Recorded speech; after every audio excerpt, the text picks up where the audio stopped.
the Lagos state government has struck a deal with religious bodies on the registration of all churches and mosques domiciled in the state.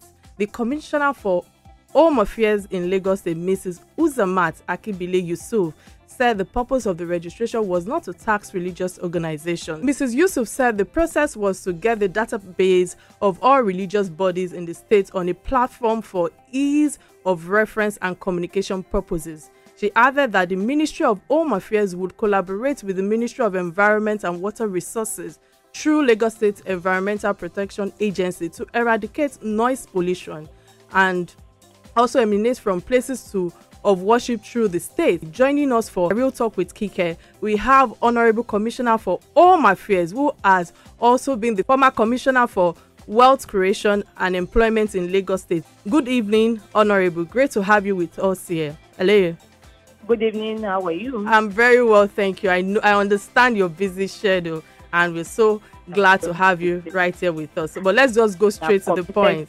I'm committed to your program and activities. It's so good to know. Thank you so much, ma'am. Let me start by saying, what made a pharmacist decide to run for a political post? What inspired your decision? I'm inspired to touch the life of people in my community, and that's the important thing that made me to join politics years back. Now, I was living in a suburb of Lagos, and there we don't have good participation of women in politics, and the few men around, they always make it as if they are doing so much. And it's like, let me train so well and join them in the political life. And ever since then, I've been participating in politics. I think my next question will be that, as a Commissioner for Home Affairs, you are focused on maintaining harmonious relationship among diverse groups for peaceful coexistence in the state. How have you been able to work with this, especially in the case of the schools that can lead to institutional and moral breakdown? Yeah, like 2 weeks, like last week on the November 20th, we held a program, we joined the world to celebrate the World Tolerance Day. Tolerance is very, very important. We need to tolerate ourselves. Lagos State is a cosmopolitan city. Everybody lives in Lagos State. Correct. The only thing we can enjoy is tolerance. Where we can enjoy the coexistence, tolerance. We have different religions, different ethnic groups, different clans. But when we tolerate each other, then there will be improvement in our social development and economic development of Lagos State. I will continue to promote that, the peaceful coexistence of all Lagosians and extension Nigeria. Okay. We see a lot of churches and mosques today in our environment. Is there any regulation to monitor or to minimize the number of churches and mosques in a location? Well, we are not here to hinder the religious activities of churches and mosques in Lagos State. I discussed that with them yesterday when we were having our stakeholders meeting. I told them we need to have the data of all the churches and mosques in Lagos State. When you have the data, you're able to have proper plans. And if there's need for more churches and more mosques, we encourage the religious leader to go ahead and get people, churches and mosques in Lagos State. And if we have exceed the number, maybe within a small community, and we're having like 100 churches and mosques, we still need more. If the community said they don't need, but there won't be need for anybody to come to that kind of environment. And we need to regulate the religion. We are not stopping the religion from practicing their religion in the best way. But the most important thing is just for us to regulate as government and ensure there is a peaceful coexistence in our community. Absolutely. But this takes me to another question as well. We know that in Nigeria, we speak about religion regularly. We mostly focus on Christians and Muslims. How about other religions? They are free to practice their religion. If you are Babalawo, you are Onishegun, you are what? Yes, it's what you believe in. And this is Africa. Yes. 2 days ago, I read on the social media where the witchcraft and the witches want to have their conference. Seriously? Yes, I saw it on the social media. There's no big deal. As long as you are not going there to harm anybody, it's what you believe in, go ahead and practice it. As long as you are not disturbing the peace, go ahead and practice your religion the way you want it. So this is Africa. All religion is welcome. Do it and ensure there's peace. Wow. What we're clamoring for mostly is peaceful coexistence. whatever you believe, and let's continue to tolerate ourselves. It's not compulsory. I believe what you believe, but I allow you to do what you believe. And that is what Lagos State government is telling the populace, the citizens. Oh, wow. Thank you so much for your live response. Harmoniously. We should live with love. We should live with peace, no matter what you believe in as a person. Okay. So just recently, the Lagos State Environmental Protection Agency, LASEPA, swung into action after receiving scores of petitions from Lagosians angered by the illegal conservation of residential properties for religious use, and some churches were reported to have shut down. Can you confirm this report, please? And that's one of the major things we discussed at our stakeholders meeting yesterday. And the Riot Act was read. I read the Riot Act to tell us to send a very strong message to our religious leaders that were not at the meeting, that it is very wrong when you are putting your speaker outside, when your congregation are inside with you. If there is need for a crusade, go and get the permission from the community, from the government, that you want to have a crusade. But when you are having your normal service, your congregation should know the exact time you have to start your service and to end your service. There's no need for a speaker outside and the amplifier. 10 people will be within the church. You will not be able to have peace. Is very wrong. You go out in the morning, you come back in the evening, you won't be able to have your adequate rest.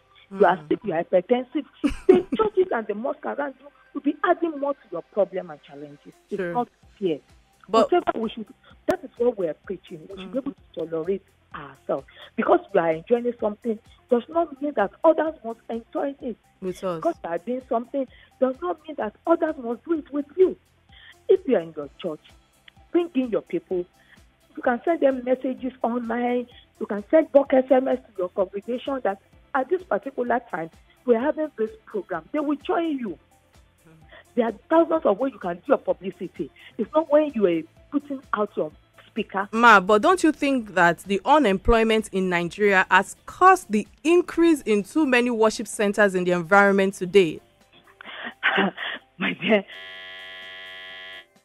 at all. Because, like I always tell people, go to the developed country. How many hours do they spend in church and mosque? Go to Saudi. Immediately after their Salamo, all of them leave the mosque to go for their businesses. On Sunday, you go to church for 2-3 hours, you are back. But here in Nigeria, despite the high level of insecurity, high crime rate, we have the highest number of churches and mosques. So that's why I said I don't want to go to that place because the religious leader might get offended over it. Okay. And I told them at the meeting yesterday, what are we doing when our youth became area boys or what they are today? What are they doing as religious leaders? They are in our community. The religious leader live within that community. What are you doing to put a stop when your children before your children became this? As tomorrow. What are we waiting for? Is it the day they come together and start killing innocent people? Religions have so many things to do, not only to their congregation, but to the society, to the community at large.